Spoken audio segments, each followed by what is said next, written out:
Bonjour, je suis à Enghien-les-Bains, dans le Val d'Oise. Nous sommes théoriquement en automne. Je suis habillé comme en automne, avec une cravate feuille d'automne. Sauf qu'il fait 20 degrés ici, en début novembre, c'est un peu exceptionnel. Bref, je profite d'un peu de temps, quelques minutes, pour répondre à une question d'Alain. Alain me demande pourquoi il existe plusieurs tonalités d'harmonica. Écoutez Alain, c'est une très bonne question, merci de l'avoir posée. Alors pourquoi il y a plusieurs tonalités d'harmonica? Eh bien, pour deux raisons essentielles. La première, c'est que le fait d'avoir plusieurs tonalités d'harmonica fait qu'ils ne sont pas tous accordés exactement dans le même registre. Alors vous savez que sur l'harmonica, vous avez trois registres, le grave, le médium et l'aigu.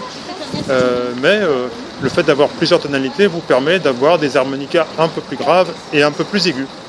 Donc, comme il y a des voix graves et des voix aiguës, pourquoi est-ce qu'il y a des voix graves et des voix aiguës? Parce que ça c'est naturel. Généralement les femmes ont des voix plus aiguës que celles des hommes, par exemple. Et il y a aussi des chansons qu'on chante ou qu'on joue différemment dans le grave plutôt que dans le médium ou dans l'aigu. Ça c'est la première raison. Et la seconde raison, c'est que en fait, quand on joue certaines mélodies, il y a certaines mélodies qui passent très bien dans une certaine tonalité et qui passent moins bien dans d'autres.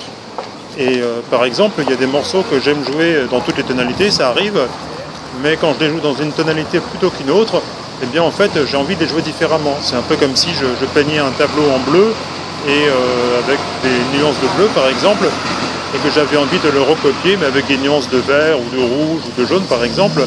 Eh bien le fait d'utiliser des couleurs différentes, j'aurais sans doute envie de transformer un peu mon tableau et sans doute que le résultat serait différent, je ressentirais les choses différemment. Ok, je prends un petit exemple, par exemple Wayne the Saints, je joue ici sur un harmonica en si bémol. Par exemple, je peux jouer comme ceci.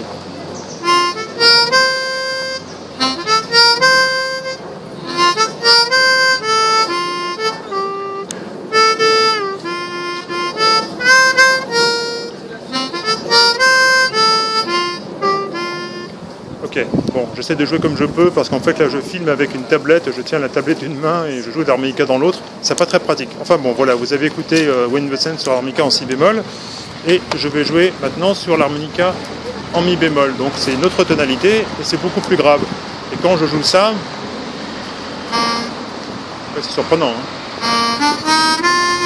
Mais le fait que ce soit plus grave et qu'il y ait beaucoup plus de vibrations, eh ben, en fait, je peux jouer encore de la même façon, c'est-à-dire avec le même tempo, la même vivacité, etc. Mais en fait, avec ce son-là, eh ben, en fait, j'ai d'autres idées, ça me donne d'autres idées d'interprétation. Et je vais jouer par exemple comme ceci.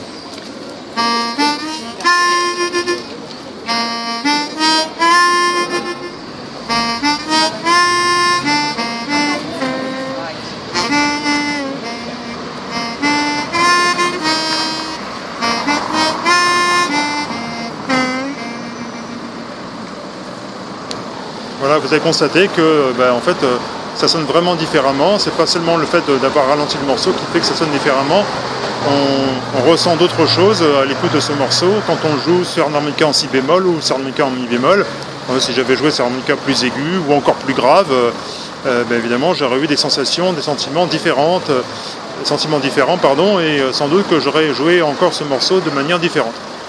Voilà pourquoi il est intéressant de savoir jouer sur plusieurs tonalités d'harmonica.